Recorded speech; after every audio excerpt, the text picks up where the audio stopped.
Sa video na ito ay atin pong pag-uusapan ang tungkol kay Render. Nitong April 2025 ay bigla pong lumundag itong si Render ng mahigit 10.59% sa loob lamang ng 24 oras. Ibig pong sabihin ay kung isa ka po sa mga nag-hold ng token na ito, malamang ay ngumiti ang wallet mo. Pero teka muna, ito nga ba ay simula ng isang major rally o isa lamang itong pansamantalang pagbawi sa market? Kaya sa video na ito ay pag-uusapan po natin kung bakit si Render ang tinuturing ngayong natutulog na higante or sleeping giant sa crypto space. Kaya bibigyan po natin ng mas malalim na konteksto ang kanyang technical analysis, market sentiment at saka long-term projection. Kaya ayan, bago po tayo magpatuloy ay pakibasa na lamang po ang disclaimer dito sa ibaba ng ating screen. Ayan, sino nga ba itong si Render at bakit po ito biglang sumikat ulit? Ayan, sa mga hindi po nakakaalam, si Render ay hindi ordinaryong crypto token. Siya po ay isang decentralized GPU rendering network. Sa simpleng paliwanag, kung kailangan ng isang artist, animator or game developer ng mataas na GPU power para sa visual effects, 3D animation, metaverse at saka AI projects, pwede po nilang gamitin ang network ni Render para makakuha ng rendering power mula sa ibang tao at babayaran nila ito gamit ang Render token. Ngayong taon, muli pong nabuhay ang hype kay Render matapos po niyang itala ang presyo na $4.38. Tumaas po siya ng 10.59% sa isang araw kahit na halo-halo pa rin ang sentiment sa buong crypto market. Isa po itong malakas na signal na kahit hindi pa full bull run ang nangyayari sa buong crypto space, may mga token gaya ni Render na unti-unting nagpaparamdam. Ayan. Ngayon ay ano naman ang kalagayan ng market ni Render sa ngayon? Sa kasalukuyan, ang market capitalization ni Render ay nasa $2.27 billion at meron po siyang 24-hour trading volume na umaabot po sa $228.23 million. Ibig sabihin ay marami pong traders at investors ang active sa pagbili at pagbenta kay Render sa ngayon. Kaya ayan, meron po tayong ilang mga key stats dito kay Render. Ang kanyang all-time high ay nasa $14. Ang kanyang circulating supply ay nasa 517.69 million at ang kanyang max supply naman ay nasa 644.16 million. Makikita natin na may malaking allowance pa bago maabot ang maximum supply, kung saan ay maaari pong magbigay ng additional flexibility sa tokenomics nito habang lumalawak pa ang kanyang adoption. Ngayon ay ano naman po ang sinasabi ng technical analysis dito kay Render. Ayan, kung titignan po natin ang kanyang weekly chart. Ayan, ang kanyang weekly chart time frame ay nagpapakita po si Render ng bullish engulfing pattern. Ayan, wala po silang binahagi rito na chart. Kaya, ayan, isa po itong ang bullish engulfing pattern ay isa po itong candlestick formation na karaniwang nangangahulugang pwede na pong magsimula ang isang bagong upward trend.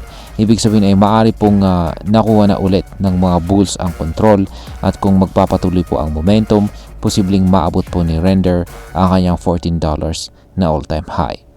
Ang immediate resistance level naman na kailangan pong bantayan natin dito kay Render ay nakaabang sa presyong $5. At kapag nabasag ito ay maaring tuloy-tuloy na ang rally pataas. Ngayon ay ano naman po ang sinasabi ng market sentiment tungkol dito? Base po sa 3-month sentiment indicator ay hati pa rin ang market. Ang bullish ay nasa 50%, ang bearish ay 50% naman. Kaya 50-50. Bagamat hati ang daily price movement ni Render ay unti-unti naman pong tumataas. Yan, sa nakalipas na 3 buwan, ang kanyang 7 days ay nasa positive 10.61%. 30 days ay positive 35.14%. 90-day high ay $7 at saka ang kanyang 90-day low ay $3. Makikita natin na mula sa low na $3, nakakabawi na po si Render at ngayon ay nasa kalagitnaan ng kanyang dating ATH.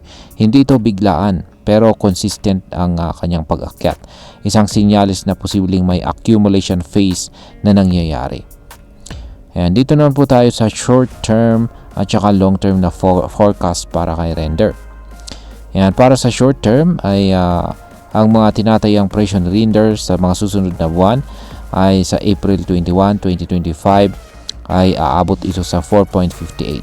April 30 ay 4.61. Yan, next month, May 10 na po yan ay 4.64. May 21 ay 4.68. Bagamat mabagal po ang pag-angat, makikita natin na may steady upward trend na posibleng paghandaan ng isang malakas na breakout. Ang ganitong klase ng movement ay tinatawag na market consolidation, kung saan unti-unting bumibili ang mga malalaking investors bago biglang sumabog ang presyo. Sa long term naman, kung magpapatuloy po ang adoption ni Render or ang Render network sa mga larangan ng AI, Metaverse, VR at lalo na po sa decentralized GPU rendering, posibleng umabot po si Render ng $50 bago po sumapit ang taong 2030. Ayon po sa ilang analyst, baka raw mas tumaas pa ito pagdating sa taong 2040 or 2050. Pero tandaan natin, speculative pa rin ang mga prediction na ito.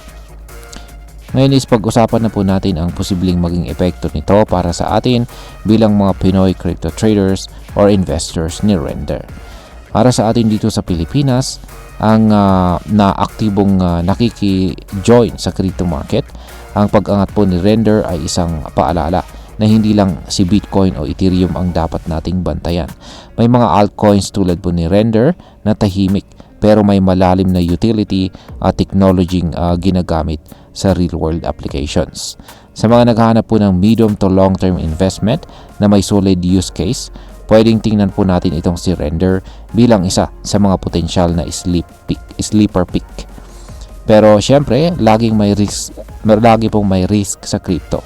Kaya dapat ay marunong po tayong magbasa ng charts, makinig sa market sentiment, at alamin kung kailan papasok at kailan po tayo lalabas dito.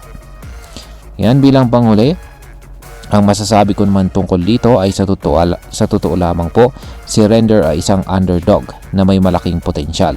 Hindi lang siya hype token, may tunay po siyang gamit sa industriya, lalo na ngayong paangat na ulit ang interest sa AI, virtual worlds, at saka high-powered computing.